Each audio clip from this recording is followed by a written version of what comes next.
Carlos Liceras Osorio, de la Asociación Nacional Republicana, que es el Partido Colorado, lo acusa a Lugo por la creciente inseguridad en todo el país. Claramente la intervención de este señor fue, a mi modo de ver, la más interesante. Lo voy a citar textualmente. En una parte de su declaración dijo: bajo el gobierno de Lugo se dio lugar a originales hechos punibles. Asalto a cumpleaños en residencias particulares. Asalto a la residencia del propio comandante de la policía de aquel entonces. Delincuentes disfrazados de payasos ingresaron a residencias particulares y no fue capaz de frenar esta ola de delincuencia. Esta es la acusación que leyó el diputado en la Cámara en medio del proceso de juicio político. Fernando Lugo está acompañando, potenciando y felicitando a los que están cometiendo hechos punibles en Paraguay. Estas son la causa de mal ejercicio de las funciones de un presidente. Sigo. La cuarta causa por la que se lo enjuicia es el protocolo de Ushuaia II. El que interviene para exponer esto es el Clemente Barrios, también del Partido Colorado. El protocolo de Ushuaia II es algo que se relaciona mucho con lo que Patricio dijo hace un ratito, que es cómo interactúa Paraguay con el resto de la región. El protocolo de Ushuaia II es un protocolo de cuidado democrático de UNASUR. Es un protocolo que el ministro de Relaciones Exteriores de Lugo firma en la reunión de UNASUR, pero Lugo nunca manda al Poder Legislativo, por lo tanto no tiene poder legal en Paraguay, no tiene jerarquía constitucional, no tiene jerarquía legal, por lo tanto están enjuiciando políticamente a Lugo por haber firmado un protocolo de Ushuaia II que, según dicen literalmente, es un atentado contra la soberanía de la República del Paraguay, cuando en realidad no está atentando contra nada porque no es una ley y no tiene vigencia en Paraguay el protocolo de Ushuaia II. Esto es importante porque se está directamente acusando por algo que ya ni siquiera es de público conocimiento, sino que no existe. El quinto punto, que es el que expuso Oscar Tuma, que es un reconocidísimo miembro de la juventud del Partido Colorado, reconocidísimo por su, ha tenido como algunas expresiones públicas repugnantes desde una postura de derecha conservadora casi increíble en el 2012, ni siquiera la disimula, que es el caso de la matanza o la masacre de Curuguatú, que sucedió el viernes 15, Gerardo, corregime si me equivoco, por la cual murieron 11 campesinos y 6 policías. Aún no se sabe con exactitud qué pasó, no hay autopsias, no hay resultados oficiales, no hay una versión oficial de lo que sucedió ahí. Por lo tanto, se lo está culpando a Lugo de esto, que aún realmente no hay una versión final de qué sucedió. Lo que sí se sabe es que la fuerza policial ingresó al campo, a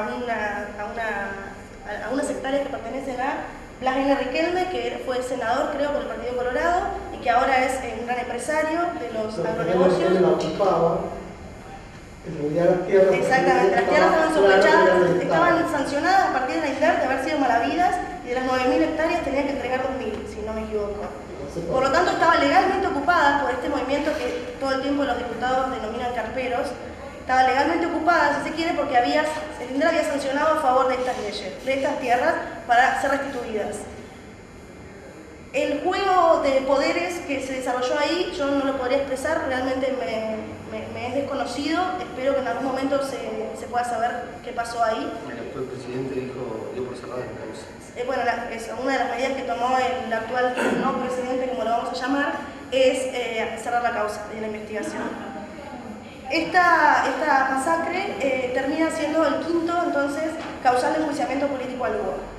Yo me tomé como el trabajito de hacer una división entre todos los papeles que tengo, no sé dónde están, de las tres cosas más notorias que yo noté al leer todo esto, que son como los tres argumentos más contundentes. Uno lo podría llamar el miedo rojo, es el miedo al comunismo. O sea, en las conclusiones dicen,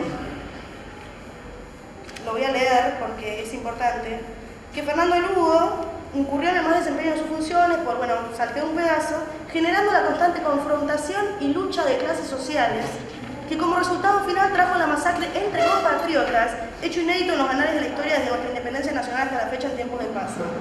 Sí, saltea la guerra civil de 47, saltea un conjunto de hechos importantes. Por favor. Mientras solo un poco. Yo igual pido disculpas, yo me voy a tener que ir antes y la verdad que es una grosería de mi parte, pero pido disculpas. Digo, en esto último que menciona Maggie me parece que es un elemento nuevamente clave respecto de la historia.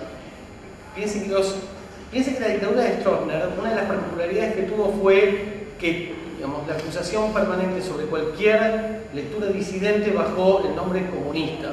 Quiero decir, incluso los integrantes del MOPOCO, del Movimiento Popular Colorado, que fueron expulsados del país, del Paraguay. Ustedes saben que la policía de Paraguay tenía unas libretas con las fotos de las personas que eran los perseguidos que había que matar o expulsar del país. Y es interesante que en esas listas hay muchos tipos que incluso eran colorados, liberales, en distintos lugares.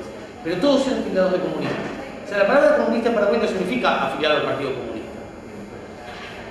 ¿Sí? Digo esto porque este temor colorado que dice Maggie asume un tipo de densidad cultural muchísimo más fuerte. ¿Sí? Muy pesada. Que ahora se está potenciando otra vez también para denigrar o para desmoralizar estas protestas que se están dando. Se los clasifica directamente como comunistas, haraganes que no trabajan y que pierden cómo comen. Y de ahí además lo que también hay detrás siempre de las manifestaciones que se dan en Paraguay es quién les financia, porque cuesta caro comer si te estás ahí en la manifestándote. Bueno, en esa trama que estás planteando... Es estronismo. Bueno, esa trama que dice Mariel, si uno hace la lectura de ABC, la respuesta es quien está financiando esto es el chavismo. Ahí voy. Sí, perdón. Sí. Siga. En realidad yo decía que encontré tres grandes argumentos. Uno era el miedo rojo, los otros también yo los veo directamente relacionados con la dictadura estronista y con lo que vos decís del miedo, esta imagen del Hugo castrochavista que viene como, que se viene teniendo todo de rojo de norte hacia el sur. Se come los chicos. Sí, también. El miedo de los payasos. Otra de estas frases con que yo llamé así más coloquialmente miedo rojo, dice: Fernando Lugo, desde que asumió la conducción del país, gobierna promoviendo el odio entre los paraguayos, la lucha violenta entre pobres y ricos, la justicia por mano propia y la violación del derecho de la propiedad.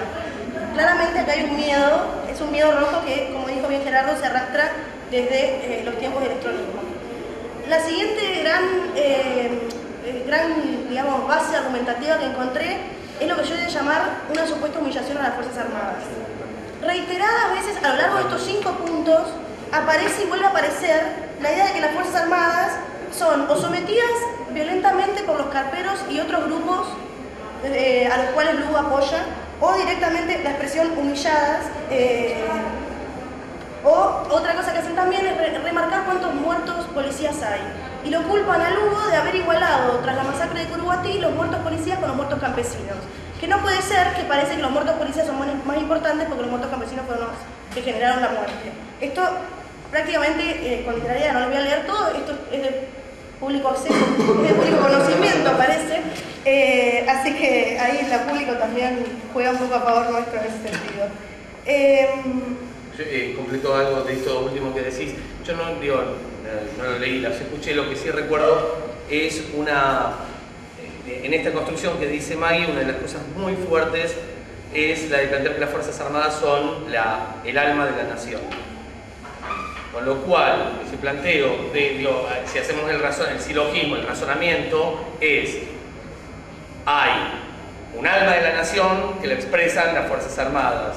Hay una humillación sobre ese alma de la nación, con lo cual lo que tenemos son, ¿sí?, un conjunto, digamos, ese conjunto ya no está atacando a las Fuerzas Armadas, nos ataca a nosotros como nación. Voy a leer un párrafo donde dice: podemos ver que el lugar que le corresponde al presidente de la República como comandante de las Fuerzas Armadas de la Nación ha humillado y ha insignificado prácticamente a las Fuerzas Armadas de la Nación, y no solamente a las Fuerzas Armadas de la Nación, sino también a las Fuerzas Públicas y a la Policía Nacional. Acá está la frase donde yo sé que literalmente agrega: jamás recordamos, ni en las más oscuras épocas de la dictadura, que se desarrolle ningún tipo de acto político en los cuarteles. Bien, entonces la segunda que yo dije era esta supuesta humillación de las Fuerzas Armadas, y la tercera, que también tiene que ver con un relato nacionalista, entre comillas patriótico, muy fuerte, muy arraigado durante la dictadura, que es un supuesto complot de la Latinoamérica unida, apátrida, en contra de Paraguay.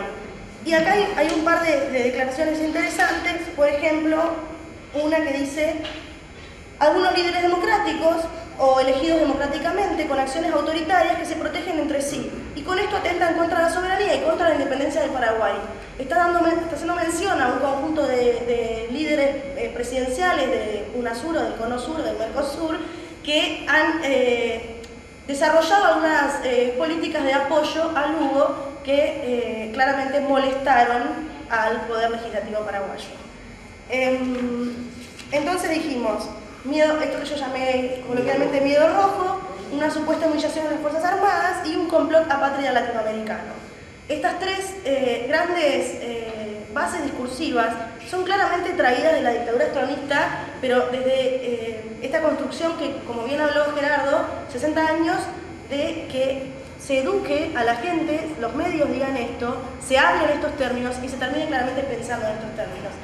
Por esto se puede entender que cierta parte en la actualidad de paraguayos y paraguayos estén creyendo que esto en serio fue una respuesta en contra de el comunismo que venía avanzando, la denigración de las Fuerzas Armadas o la maldad del resto de América Latina que quiere apoderarse de Paraguay porque es geopolíticamente muy importante. Bien. Esto por el lado de lo que fueron las acusaciones. Este documento, al igual que las grabaciones, están disponibles en internet, si no se los podemos mandar. Pero Paraguay le va a dejar sin luz. Es verdad, sí. Igual está bueno la reescritura porque cuando les cortaron la luz en la embajada dijeron que Cristina les estaba cortando la luz. Una especie de juego muy raro.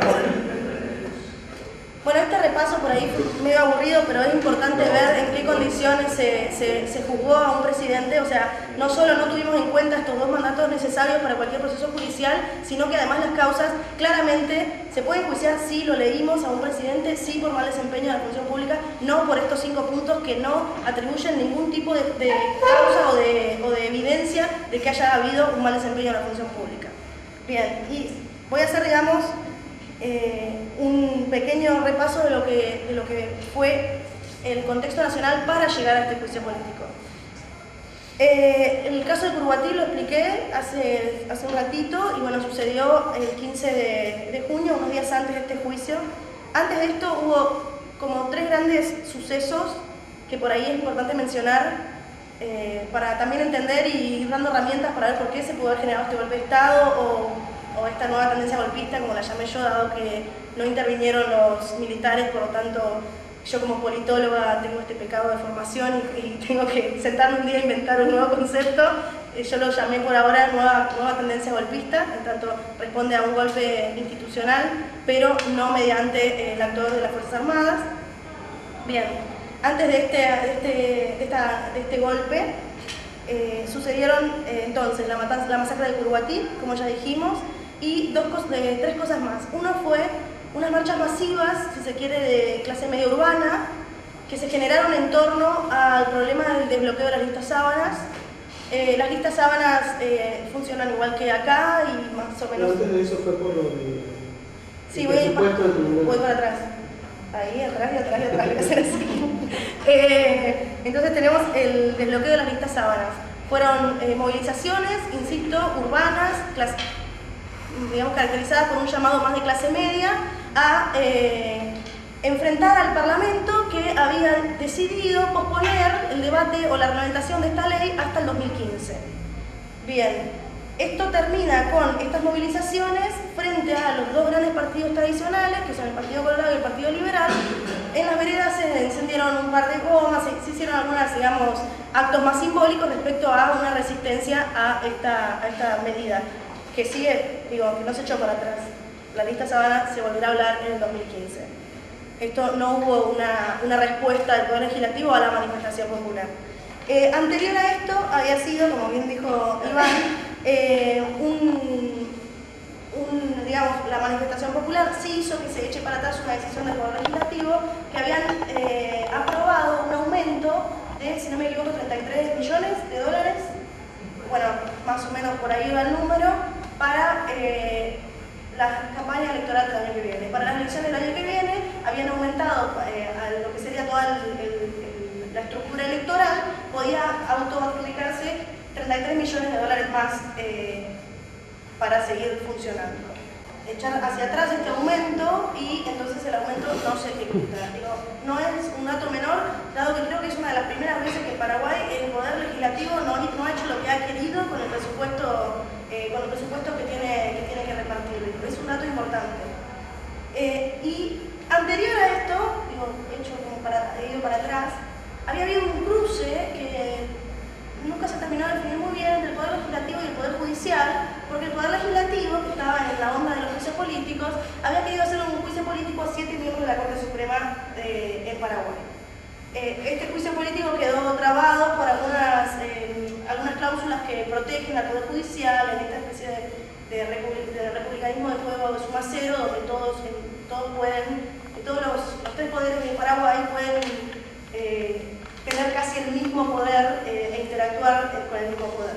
Esto fue el que yo encuentro como uno de los últimos, más lejos de ahora.